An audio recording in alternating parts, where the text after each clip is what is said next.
E Dr. Bezerra de Menezes nos merece um carinho muito especial. É um ser quase angélico. Tudo quanto nós sabemos da sua vida antes de ser espírita, ele foi católico. Ele nasceu em Jaguaretama, uma cidade do Ceará. Ali havia uma vila chamada Riacho de Sangue. E ele nasceu lá, bem no coração das terras áridas do Ceará. Depois ele veio para Fortaleza com seus pais. Aos 5 anos de idade, o seu pai, que era um negociante com muitos recursos, viveu uma temporada no Rio Grande do Norte. Depois voltaram a Fortaleza, onde ele fez o curso primário e o curso de ginásio. Depois ele sonhou em ser médico e, com muita dificuldade, viajou ao Rio de Janeiro para fazer medicina. E aí começam os fenômenos curiosíssimos da sua vida. Ele vai fazer as armas militares e tem um salário militar, mas que é insuficiente para a sua vida humana social e também a sua vida na faculdade. Casa-se muito cedo para ter uma vida harmônica, de tranquilidade hormonal e cumprir com seus deveres. Mas um fato muito curioso é que ele estava com muita dificuldade financeira e deveria pagar uma importância para continuar o curso. Ele era um excelente professor de matemática. E certa manhã, alguém bateu à porta, um jovem, procurando por ele e perguntando se ele não poderia ministrar-lhe um curso de matemática para poder lhe terminar a carreira a que se dedicava. Dr. Bezerra disse que sim. E ele perguntou qual é o preço.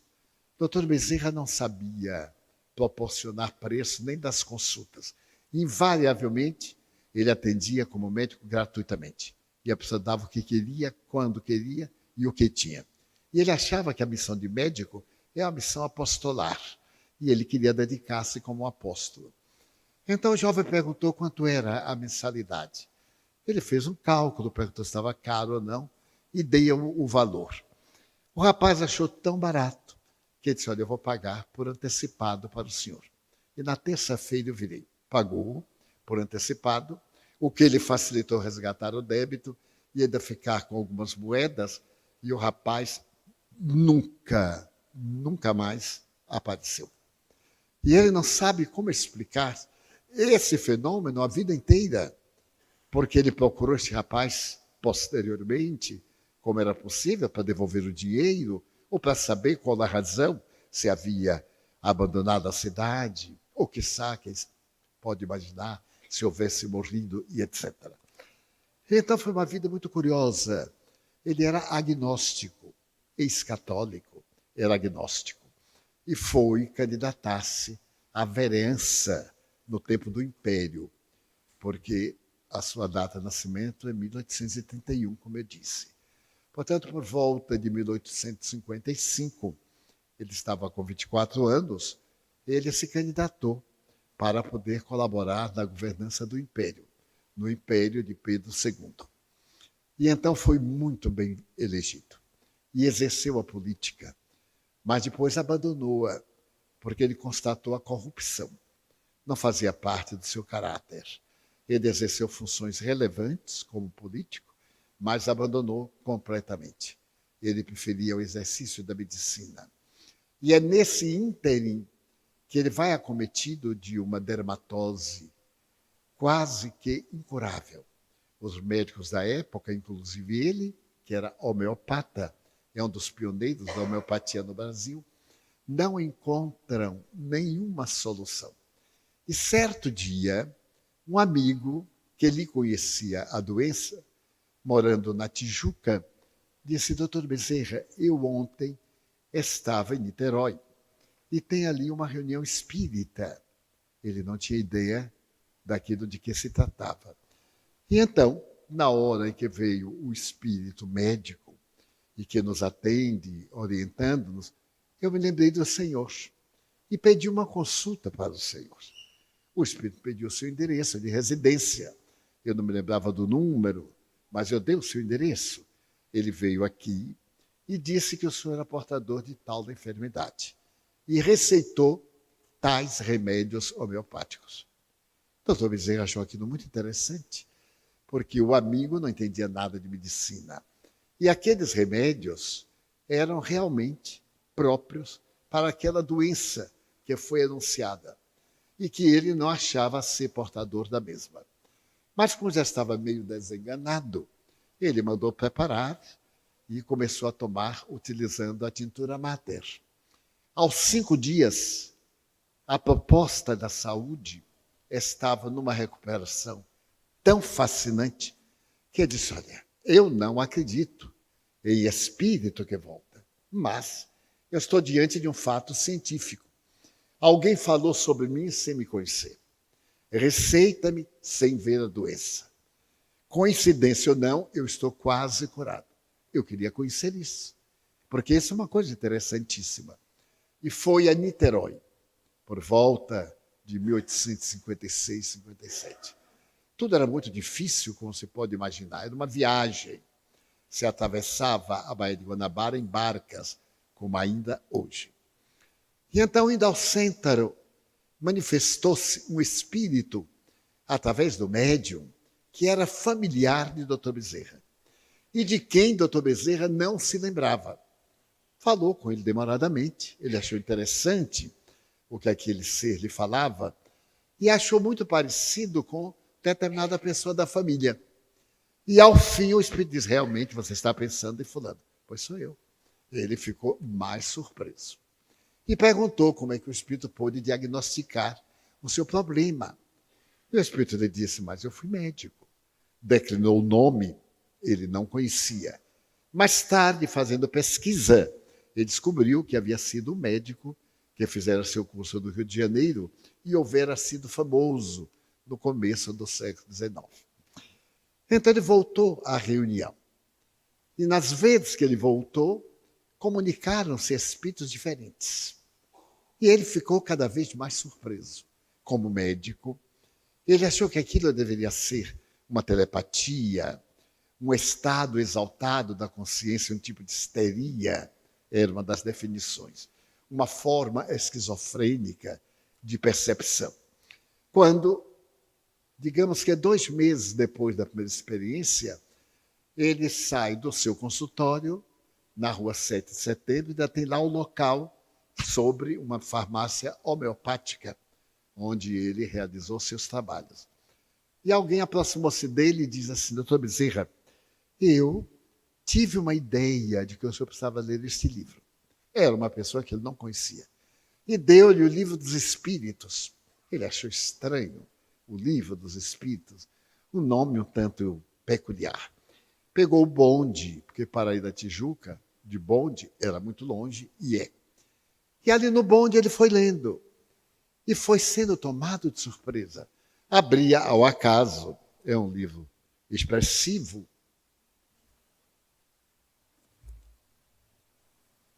Então, se pode ter ideia. Ele abria ao acaso e saiu uma questão que o incomodava filosoficamente, porque era um homem muito culto. E ele lia a pergunta e a resposta. E dizia, mas curioso, este livro foi escrito por um homem muito sábio. Ele não sabia exatamente como foi. Assim, quando ele chegou à Tijuca, ele disse, bom, tudo que tem neste livro que eu li é exatamente o que eu penso. Se é isso que é ser espírita, eu sou espírita.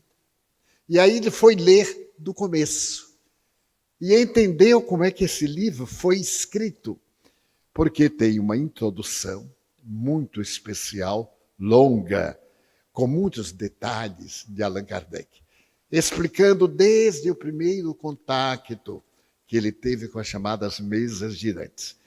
Depois ele foi ler as palavras de vultos como Chateaubriand, Platão e outros vultos da literatura francesa, inglesa, italiana. E, ao terminar de ler o livro, ele se considerou realmente uma pessoa que se enquadrava a estes postulados e que acreditava exatamente nisso, sem ter nunca lido. Então ele passou a ler os outros, o livro dos médiuns, o Evangelho segundo o Espiritismo, o céu e o inferno e a Gênese, nessa ordem. Então, ele ficou entusiasmado e resolveu proferir um discurso para dizer que agora adotava o Espiritismo. O maior salão do Rio de Janeiro era o da velha guarda municipal.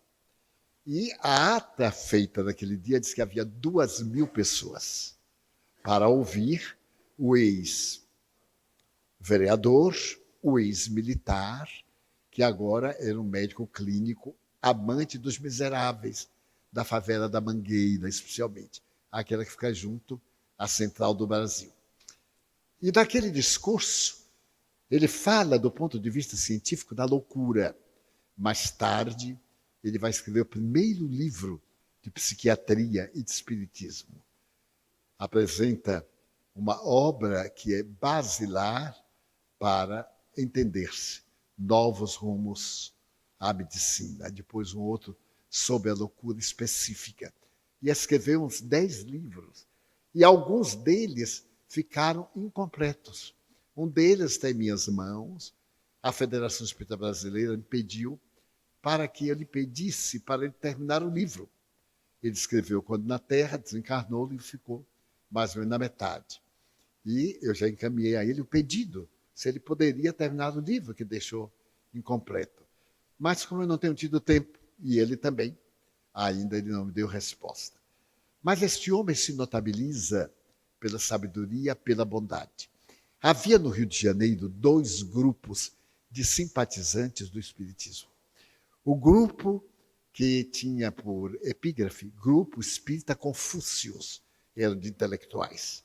Os grandes intelectuais do Rio de Janeiro, José Bonifácio de Andrada e Silva, para dar ideia, e outros. E também o Marechal, que se havia destacado na Guerra do Paraguai e que era um grande compositor. Uma das suas músicas foi cantada aqui, tão longe de mim distante, onde vai o meu pensamento. Era de um eminente marechal.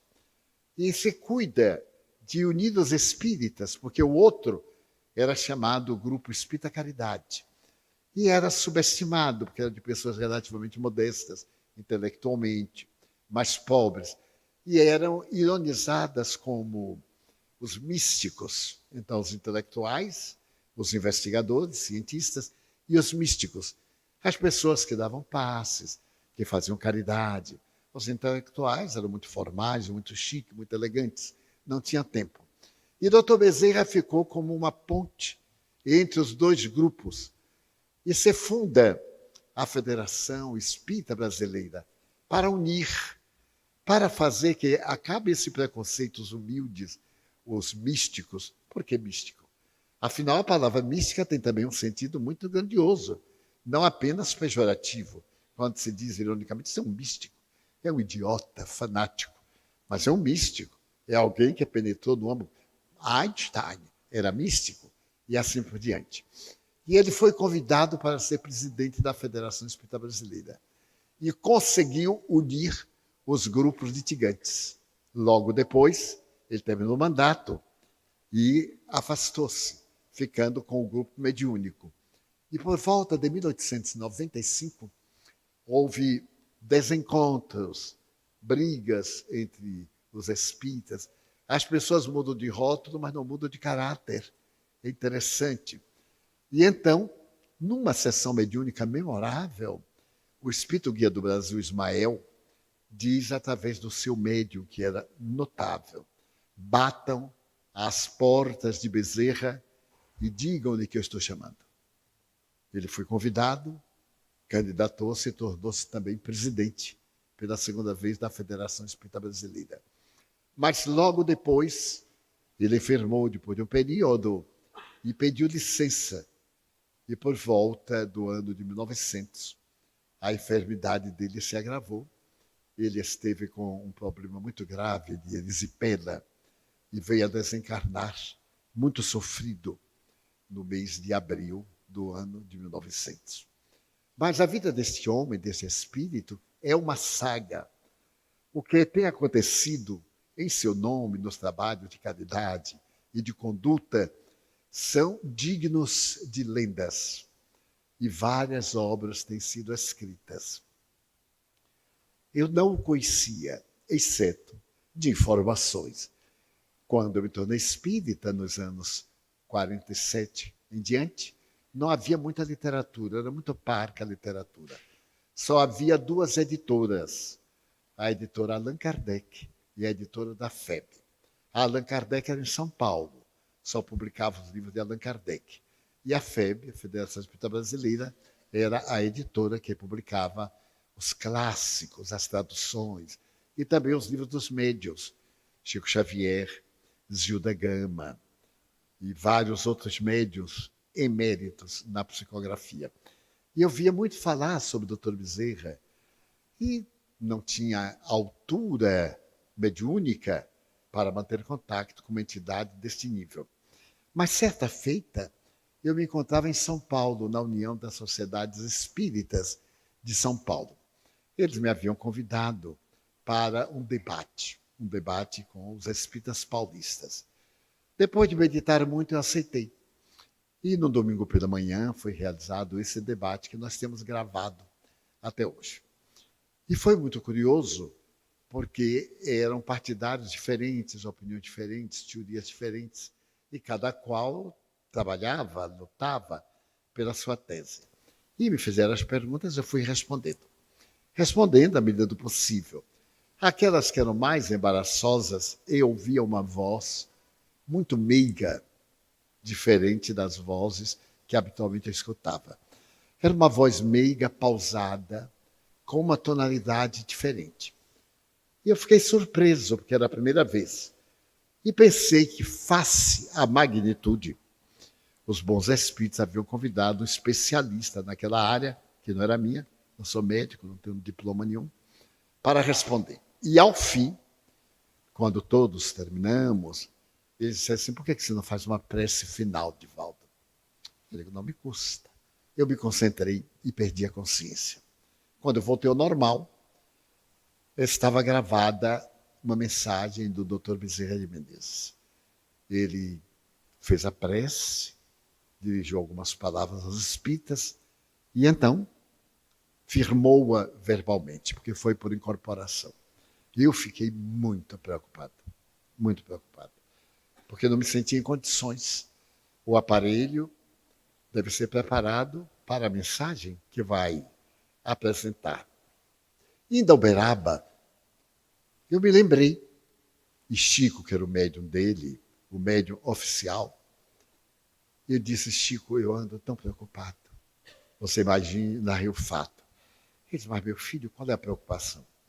Ele diz: que sou muito jovem, inexperiente, não posso ser instrumento da talha de um espírito como o Dr. Bezerra. Ele disse: pois bem, se lhe agrada, eu vou perguntar a ele. Eu digo: olha, ele agradeceria muito se você perguntasse por escrito, porque eu gostaria de guardar para mim, para meu uso. E Chico perguntou, colocou no papel. Divaldo pergunta se o querido benfeitor teve alguma oportunidade de estar onde ele se encontrava. E ao fim veio uma mensagem do Dr. Bezerra, ele colocando como título Confirmação, narrando que se sentiu comprazido em poder falar aos amigos de São Paulo, do Paraná, do Rio de Janeiro, que estavam naquele conclave. E assinava. E o pessoal, quando soube, pediu o original, que eu não dei. Naquele tempo era muito difícil tirar cópia. Era cópia heliográfica, como também para plantas. Eu tirei umas cópias heliográficas e forneci à USE, a União Social Espírita de São Paulo. E eles publicaram o livro das perguntas, da entrevista, e a mensagem do Dr. Bezerra confirmando. A partir daí, periodicamente, Dr. Bezerra veio a incorporar. Há uns 50 anos, eu faço parte do Encontro Nacional de Estudo da Doutrina. É um encontro com todos os presidentes federativos do Brasil, na FEB, ora no Rio, mais tarde em Brasília, a partir de 1957, quando Brasília foi fundada. E então, numa dessas vezes, logo no começo, ele veio comentar os estudos que haviam sido feitos. E ficou uma coisa formal. Desde então, eu sempre vou ao sábado à tarde ou ao domingo pela manhã, na expectativa de ele analisar o que ocorreu com a minha ausência. Então ele vem, faz a abordagem, que é publicado mais tarde em Reformador. E foi dessa forma que eu conheci o Dr. Bezerra de Menezes.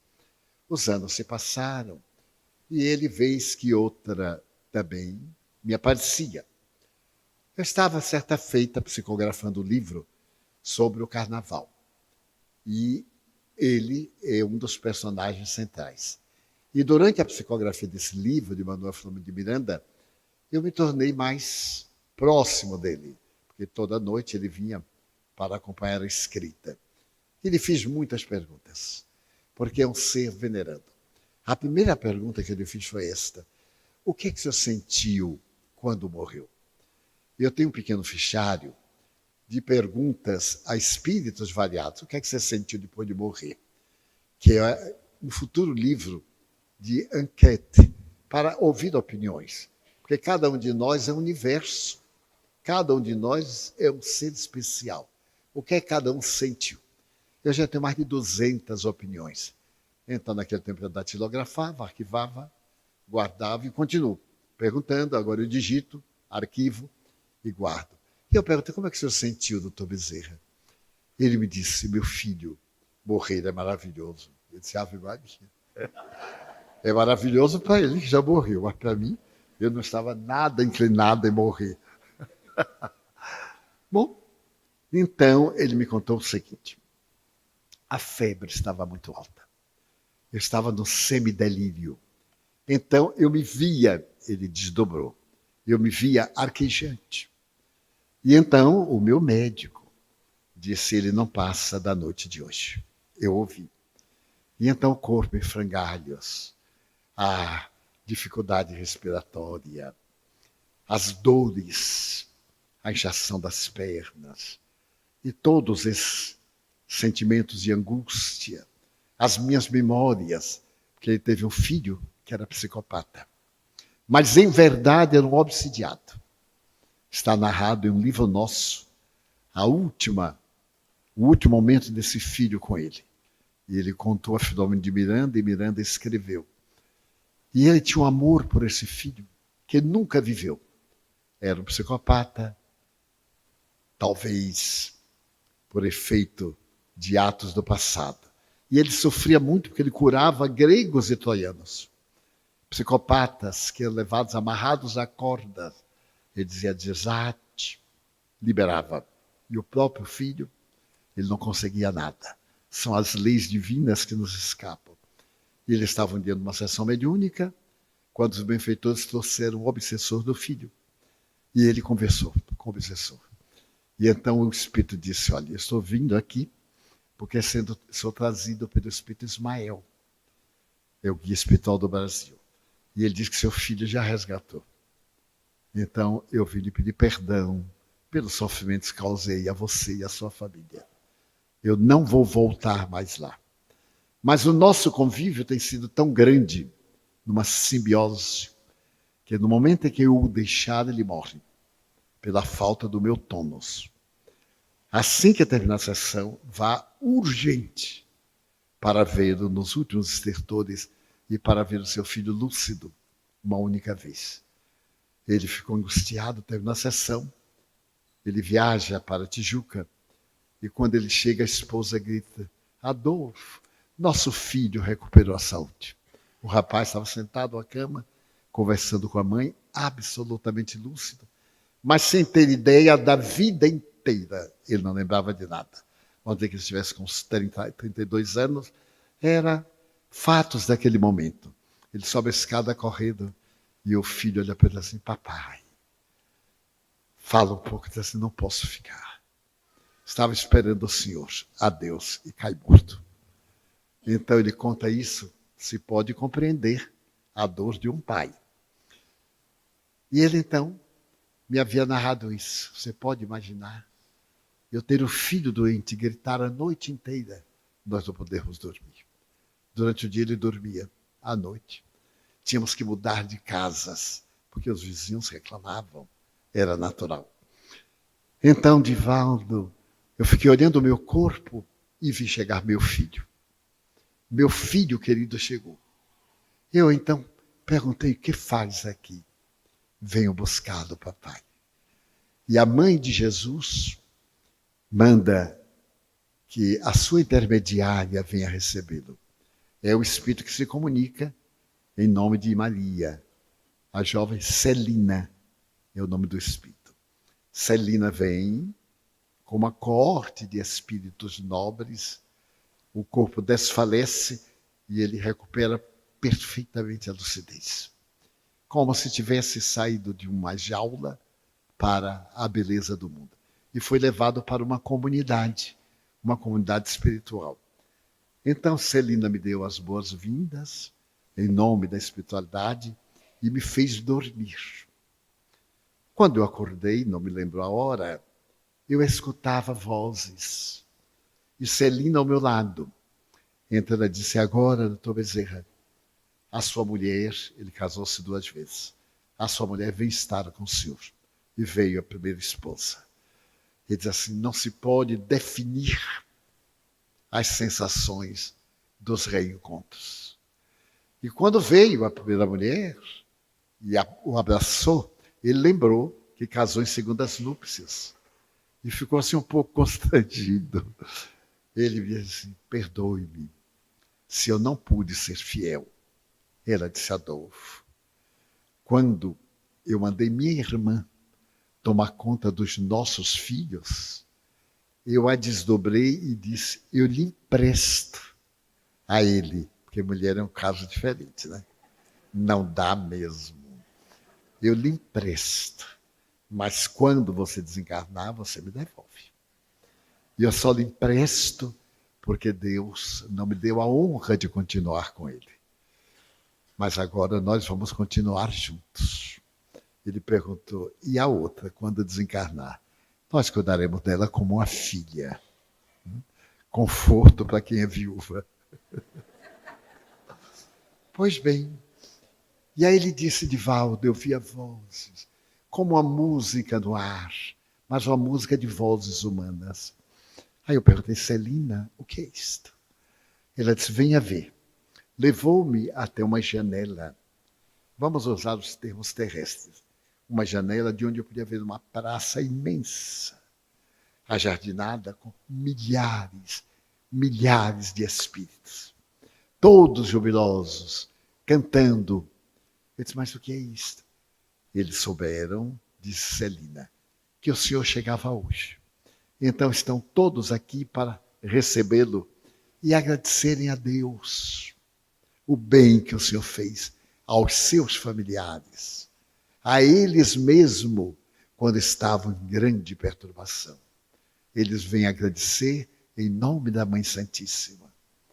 E ele disse assim, meu filho, quando eu vi aquela multidão, quando eu reconheci algumas pessoas queridas, eu segurei na mão de Celina e disse, diga à Mãe Santíssima que eu não mereço.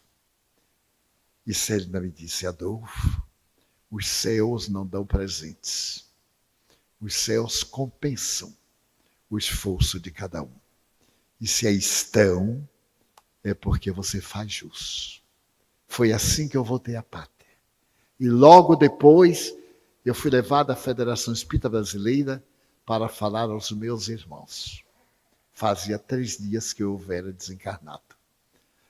Eu então fui pesquisar e pedi ao encarregado dos arquivos da FEB para ver se por acaso tinha alguma ata, alguma coisa. Porque na federação toda a sessão mediúnica era transladada para a ata. Nós também fazíamos isso no passado.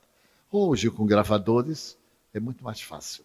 Sim, lá estava a mensagem dele, contando como é que desencarnou, etc.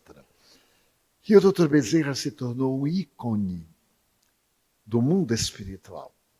Mas quando ele estava ainda encarnado, ao fazer o seu discurso de adesão à fé, um irmão lhe fez uma carta, mostrando o engano pelo fato de serem demônios que se comunicavam. E falou em nome da sua fé católica. E na parte final da carta diz: é um grande desgosto que você dá à nossa família cearense, porque os Bezerras de Menezes, há muitos descendentes hoje, somos fiéis católicos da verdadeira religião. E ele então responde ao irmão através de uma outra carta. Carta essa que se transformou num opúsculo de 80 páginas, mostrando a diferença entre uma e a outra crença, com todo respeito pela outra crença, porém, filosoficamente, mostrando e apresentando a visão do Evangelho de Jesus. E é um monumento à carta do Dr. Bezerra. As razões do seu cepticismo como médico, de ser um homem que pesquisava a verdade, as visões da mediunidade, os fatos, não tem uma explicação chamada natural, exceto a explicação da interferência dos espíritos em nossas vidas. Ele falava alguns idiomas e muitas vezes ele se utilizava de médiuns ignorantes, totalmente analfabetos, e dialogava com os espíritos em francês. E o espírito respondia à altura, não apenas questões vulgares, mas questões de filosofia, que ele antes formulava e colocava em xeque, porque a doutrina espírita é uma doutrina da lógica, da razão. E no dia que estiverem erro apontado pela ciência, diz Allan Kardec, nós abandonamos este ponto e seguimos a ciência. E assim, fomos ficando conhecidos do Dr. Bezerra.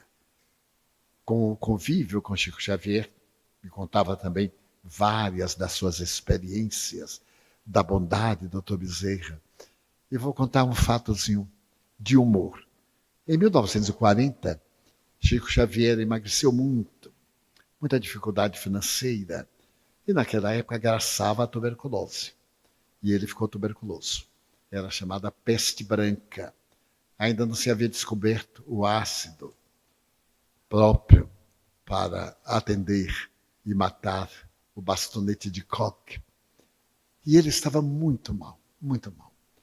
Então sentou-se na porta da cozinha da casa da sua irmã, Dona Luísa, que era a única da família que ajudava o Chico. E ficou ali esperando a morte, porque estava tão fraco. De vez em quando a tosse, um pouco de hemoptise. E muito pobre, não havia hospitais. Belo Horizonte, nessa época, era famosa pelo clima. Então, era uma cidade que recebia muitos tuberculosos. Havia vários sanatórios. O clima da cidade, o clima frio na época. E ele estava planejando ir a Belo Horizonte. Ficar uma temporada em casa de alguém. Mas, nesse momento, chega o espírito Sheila e pergunta o que é que ele tem. Chico, o que é que você tem? Eu disse, Sheilinha, eu estou para morrer. E gostaria de lhe pedir, se eu desencarnar, você me recebe? Porque eu não tenho méritos, eu receio não ser bem recebido no mundo espiritual. Ele disse, Chico, eu não posso, porque eu tenho agora um compromisso, já assinalado com Emmanuel. E até logo, se eu ser desencarnar, Deus lhe dê uma boa morte. E largou. Ele disse, olha, Divaldo, eu digo, mas Sheila fazer isto comigo? Aí chorou, que ponte. Quando ele estava chorando, apareceu Emmanuel, o guia espiritual. O que é que o senhor tem? Ele disse, é que eu não aguento mais respirar, a fome, os problemas. E então eu acho que eu vou morrer de hoje para amanhã.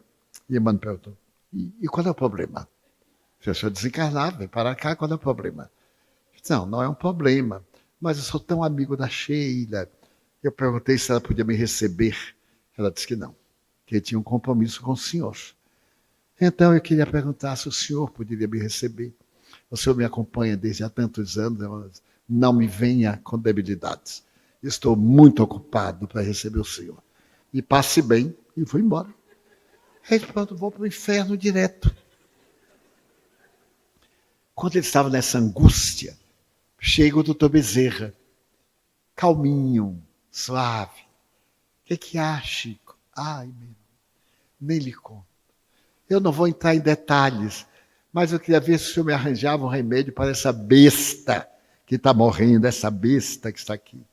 Doutor Bezerra disse, olha, Chico, Eu não fui veterinário, mas eu vou ver o que é que posso fazer. Ele recomendou umas homeopatias. E a verdade é que ele sarou completamente e veio a desencarnar muitos anos depois, com a idade profética de 92 anos. Então é interessante a forma dos espíritos se comportarem no além. Nesse tempo, ele atendia a receituário. As pessoas escreviam, e então eram 500, 600 cartas por semana. E um grupo de amigos abria as cartas, lia, colocava o endereço, depois a resposta tinha que envelopar, etc. E certo dia, ele estava nesse mistério de atender o receituário, quando o Dr. Bezerra vinha e atendia publicamente. A velocidade com que atendia era impressionante, porque alguém ia tirando as folhas e ele preenchendo com uma rapidez. Eu tenho filmes, e você pode ver a rapidez super-humana, que não pode ser humana, a celeridade com que escrevia, sem o erro, sem riscar, sem retificar, sem pontuar depois. Mesmo na psicografia comum, os poemas, um poema de Pedro I, Pedro II, depois dos grandes vates da literatura brasileira, da literatura portuguesa, em vários idiomas, até no luxemburguês, Chico psicografou mensagem, no dialeto de Luxemburgo. É um país que tem 5 idiomas e o dialeto luxemburguês. Pois bem, então, ele estava atendendo e o Dr. Bezerra colaborando com o receituário, ele fora do corpo, quando ele perguntou ao Dr. Bezerra, quando eu desencarnar, que eu não posso precisar a data, será que o senhor pode me receber, Dr. Bezerra? Ele disse, Chico, poder posso, mas ele depende da divindade. Será que ele vai permitir que eu reserve um tempo para você? Ele disse, o que é que eu faço para ter merecimento?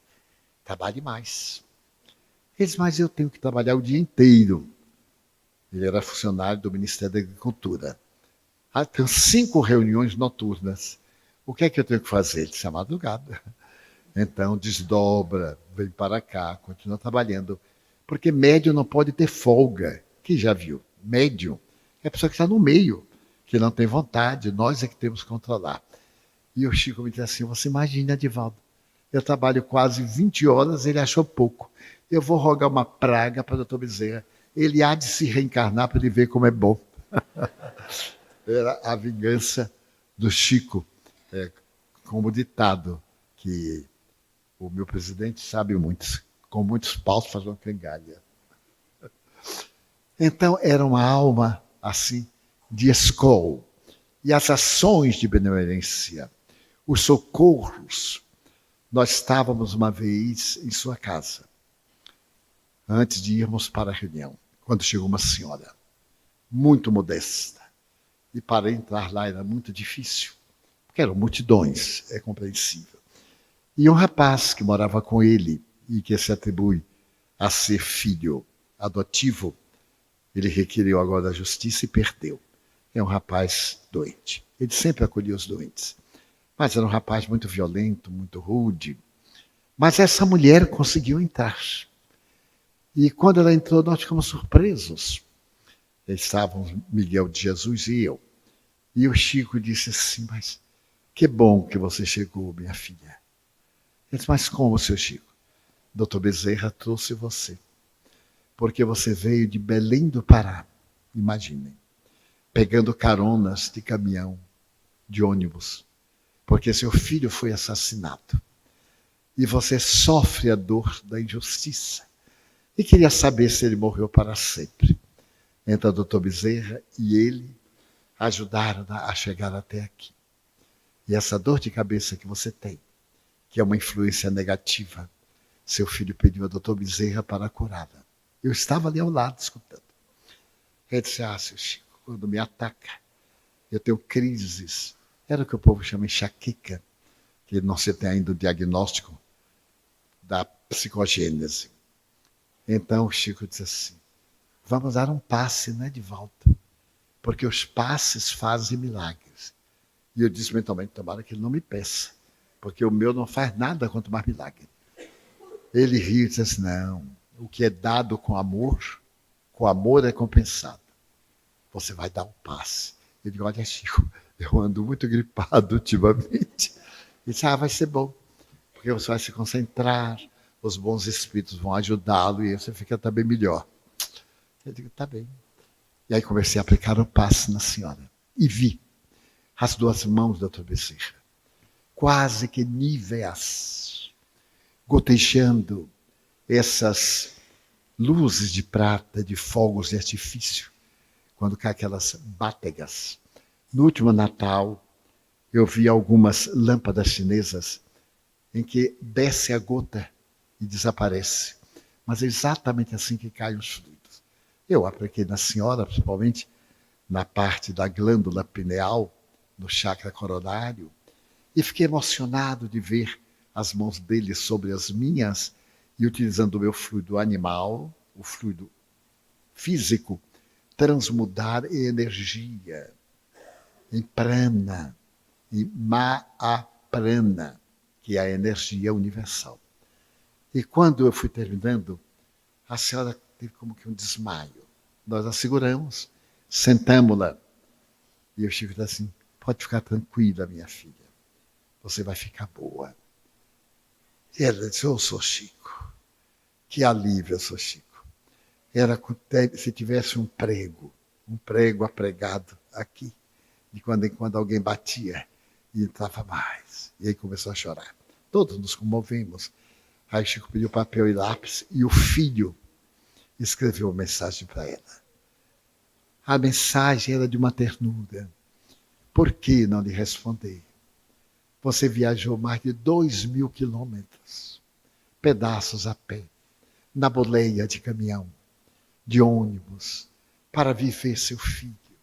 E aí começou a falar sobre a maternidade, sobre ela, a ternura, e deu uma mensagem tão rica, digna de um estudo parapsicológico.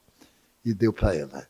Ela então disse assim, sou Chico, são papéis de jornal. Ela era analfabeta. Ela disse, o senhor está me dando. Então eu vou abraçar meu filho. Colocou no peito e abraçou. Uma dessas cenas de pessoas humildes que alcançam a alma da gente. E doutor Bezerra ao lado a dizer, ela tem mais mérito do que nós. Essa mulher modesta. As provas que passou credenciam-na à plenitude e à liberdade. Então, evocando este vulto espiritual, que vez outra, muito raramente, visita-nos, por ser um espírito de alta estirpe, que se tem utilizado de mim em momentos especiais. Nós fazemos um dia inteiro em Santo André, na creche Amélia Rodrigues. Passamos o dia, o último domingo de setembro, atendendo as pessoas a quem chegar. Das 9, eu faço uma palestra e fico à disposição de todos. Até às 17 horas, quando fazemos outra palestra, e ele incorpora. Desde a primeira vez, há uns 20 anos. Também em Vitória da Conquista, quando termina a semana, numa dessas semanas, há uns 10 anos, me foi solicitado fazer a prece de encerramento. Eu me levantei e comecei a fazê-la. No meio da prece, ele incorporou. E a partir daí, na etapa final da palestra, ele incorpora e conclui a palestra. É, portanto, o segundo lugar em que ele incorpora. O terceiro é na Federação Espírita Brasileira. Há uns 40 anos, ele incorpora na reunião final do Conselho Federativo Nacional. E no Centro Espírita André Luiz, no Rio de Janeiro, quando nós estamos na temporada, na reunião de quinta-feira, nós dedicamos este centro, que é uma sala menor do que a nossa, e ele também incorpora. Mas para nós é uma visita do psiquismo do Cristo, quando o Dr. Bezerra vem ter conosco. É uma alma de escola, credora do nosso maior carinho. Como os espíritas sabemos, quando ele completou 50 anos, de desencarnado. Em 1950, houve uma reunião no mundo espiritual para homenageá-lo, com 5.000 entidades, encarnadas e desencarnadas. E ele foi saudado pelo espírito Leon Denis, que representava os espíritas do mundo. Leon Denis era espírita da cidade de Tours, da França. E depois pelo espírito Manuel Viana de Carvalho, em nome dos espíritas brasileiros. E depois da saudação, ele levantou-se e agradeceu. Quando ele terminou de agradecer, aparece Celina, trazendo um documento, estilo pergaminho de luz, e diz que é a Mãe Santíssima, que ele era muito devoto de Maria Santíssima, estava dando-lhe a oportunidade de reencarnar-se fora do sistema solar, em um planeta muito elevado.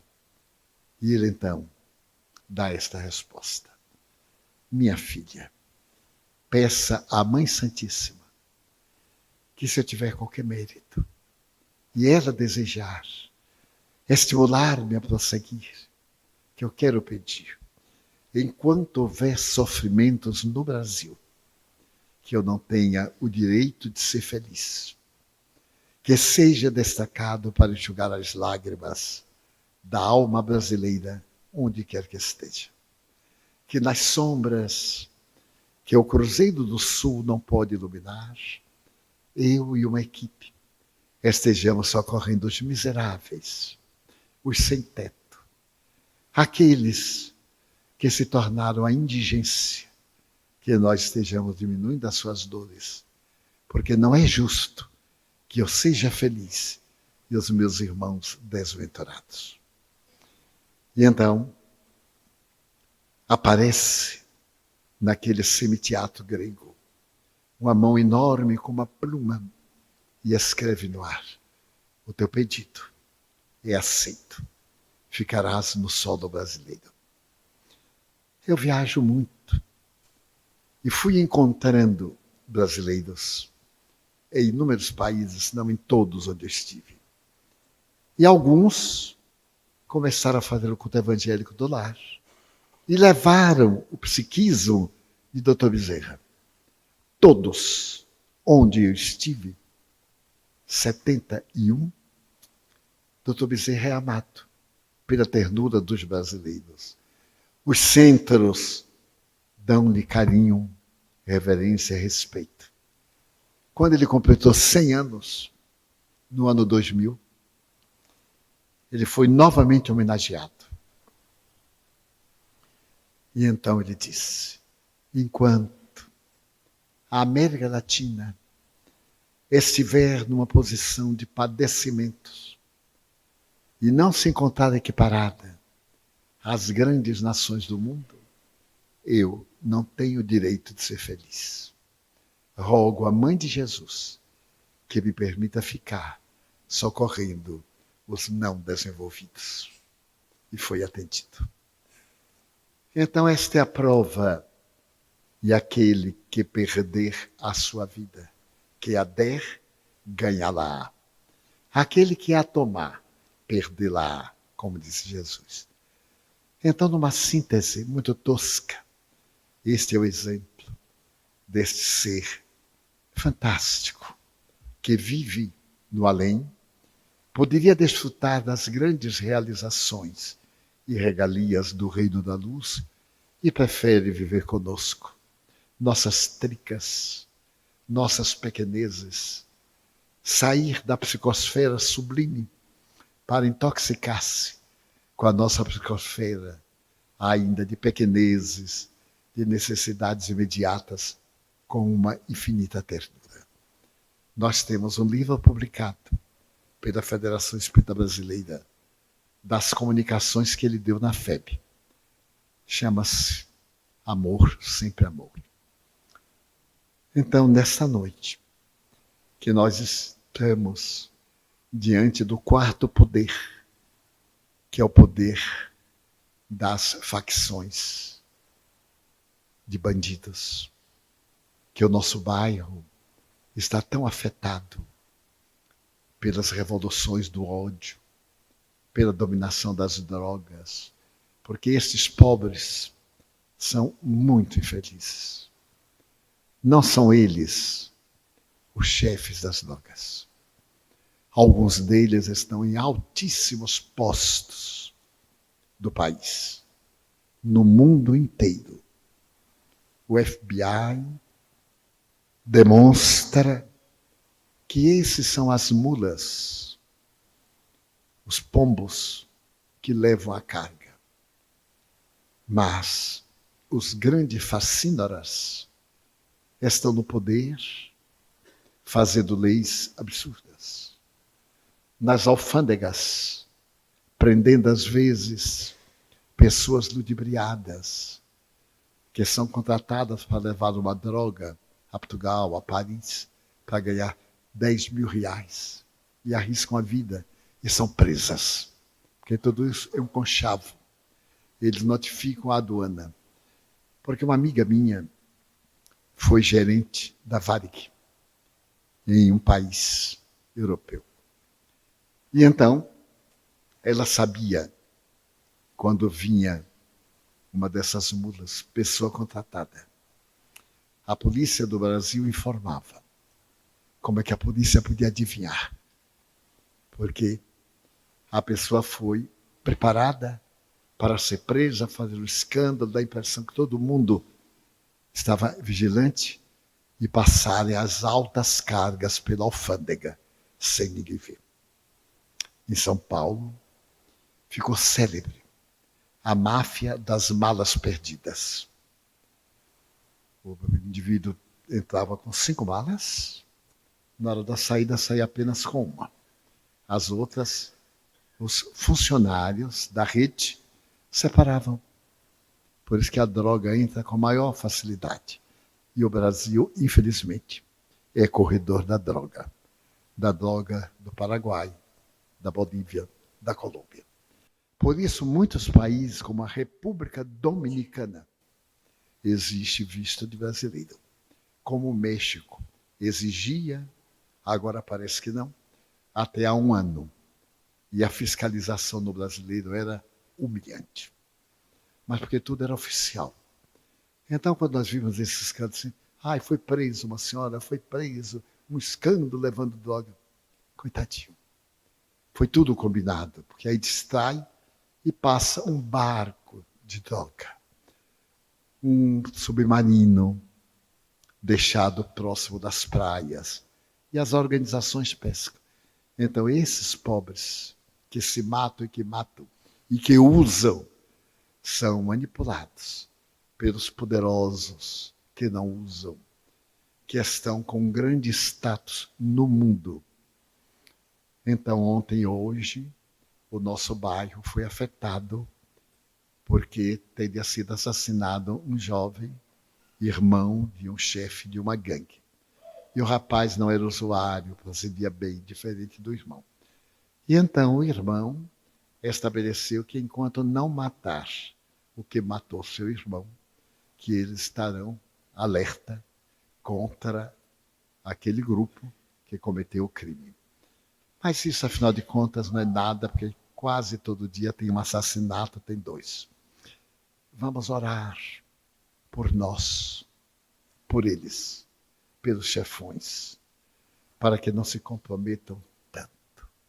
Por esses chefões, chefetes, e por aqueles chefões poderosos, os grandes poderosos, que em verdade administram a droga no mundo inteiro, numa das organizações mais perfeitas que existem.